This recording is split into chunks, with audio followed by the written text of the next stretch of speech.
Hello everyone, the Euro 2020 is finally here. Yes, it's a year late, but as of right now, we're less than 48 hours until kickoff. Today we are predicting the entire competition. My name is Nishant, and you're watching the Football Spark.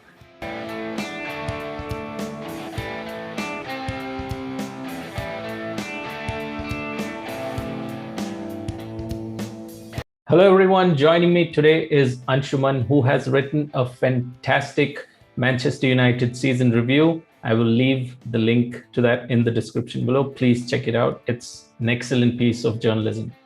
Let's get started.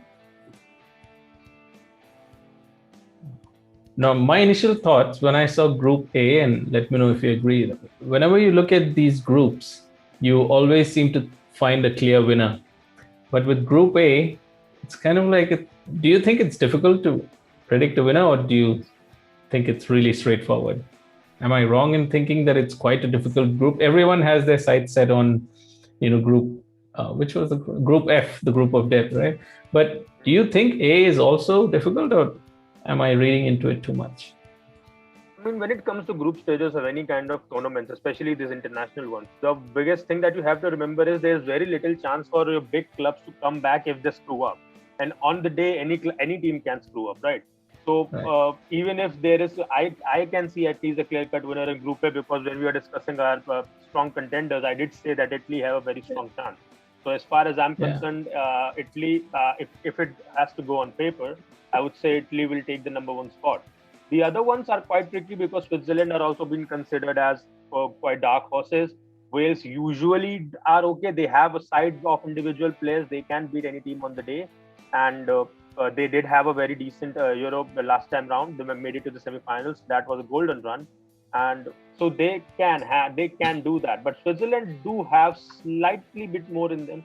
And but Turkey, Turkey is out and out second for me, at least on paper, because they have quite interesting players coming into this tournament, informed players. When you look at the likes of Hakan Çalhanoğlu, you look at the likes of Yaziski, you look at the likes of Burak Yilmaz, who just won the league in France, and it's an interesting side with Ozan Kabak and Chagla Sayunshu at back.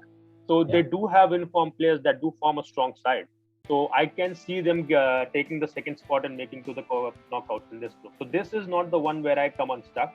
This is slightly easier, one of the easier groups for me.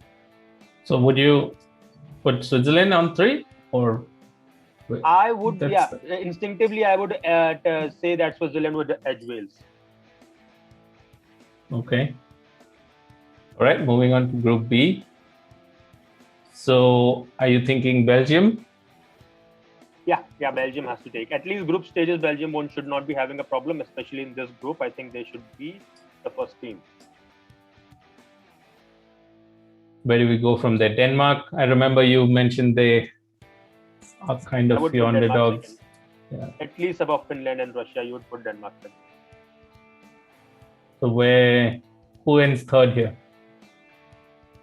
Because this is Finland's first ever outing in a major tournament, I think they are coming into this slightly more hard than Russia. This is me going on a very arbitrary factor, but I think Finland have it in them coming into this one to be able to edge Russia.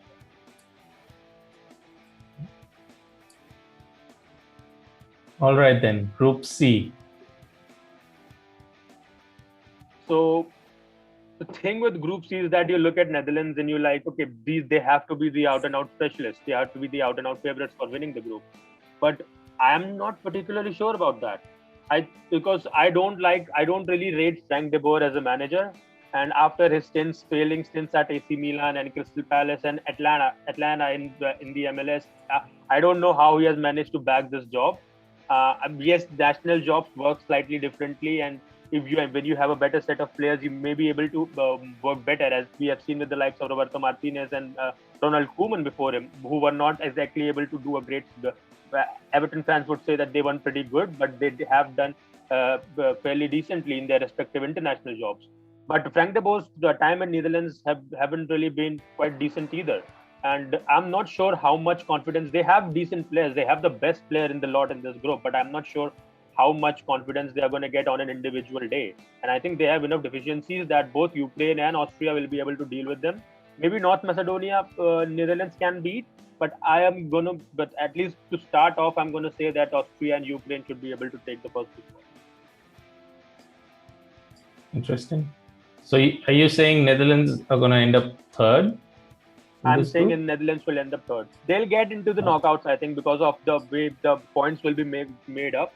And Yeah. given the fact that 4 out of 6 teams ending third in the group stages will make through, I think Netherlands have enough wriggle room to be poor and still qualify. Interesting. Okay. All right. Group D is a good one. It's a good one, and it's probably one of the most discussed ones, especially if you do follow the English media a lot. And I think as much as qualms as I do have regarding the English side and the caveat of it's the whole it's coming home streak and the fact that they are playing most of the games at home, I think they should be able to win. They are going to have enough interesting time playing against Croatia and Scotland, because it's going to be a big match with Croatia. They have the World Cup angle, and with Scotland they already have their ongoing rivalry. And Scotland are playing for the first time in 23 years a major national tournament, so they are going to come in with a lot of heart. But I think on paper you are going to have to give England, because given the squad that they have, given the dressing room that they have, the cohesion and everything, I think you have to give England the benefit of the doubt and the first spot. And I think Croatia will take second, Scotland will take third. They will go through the group in the knockout stages, I think, and Czech will end up fourth. They have a good side, Czech Republic, by the way, and they can topple. But on paper, I cannot see them bettering any of these two. Okay. Quickly moving on to Group E. Now, Group E, I think Spain are going to have problems in the knockouts, but I don't think they have the kind of competitors in the group stages to be able to give them a lot of trouble. And I think the question that will be asked of Luis Enriquez will be asked much later in this tournament. So I think they should be good with in the group stages. I think Sweden will end up second. They are going in with a slightly better squad. Poland do have good players, but I think they're going to have that good old over reliance on Robert Lewandowski, and that is going to become a problem, because as good as he is, I don't think they will particularly end up in the top two spaces. I think Slovakia are going to end up fourth.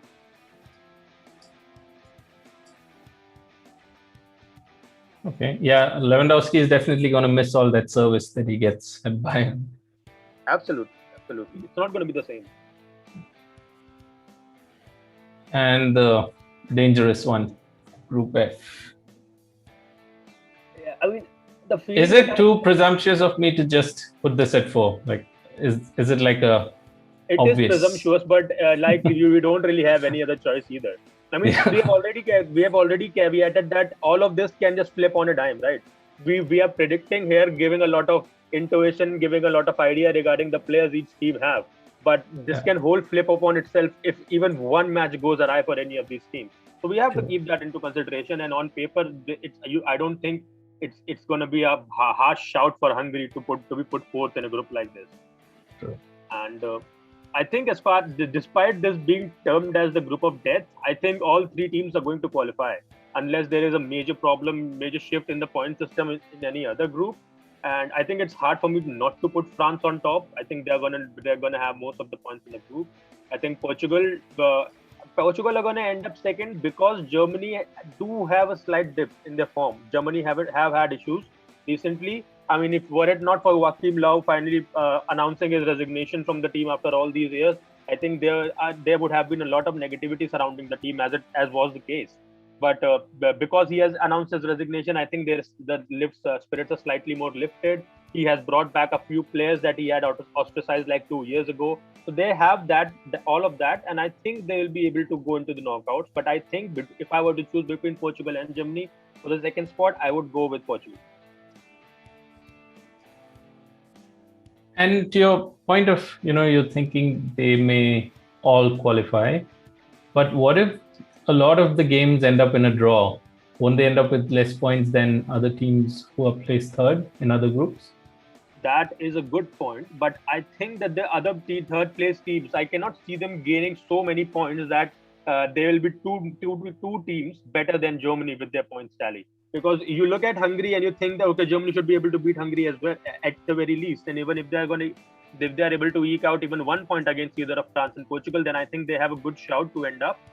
in top 4 out of the 6 that will be going through in the knockout. Yeah, four out of 6 is a 4 a out big of 6. window. So it's a lot of games played to knock Yeah. out only 8 teams out of 24. Yeah. So in the final 6 who are placed third, who are the 4 that you're thinking? So Germany, I Uh, suppose. I am putting Finland and Poland out, and the rest 4 are going in.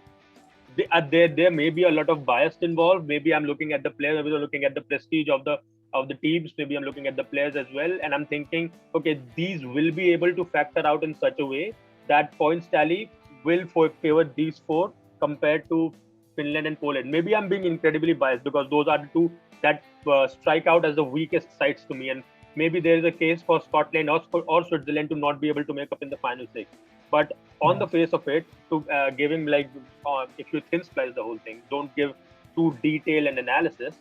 I think these should be the top 4 going into the final knockout stages as third place team. Okay. All right.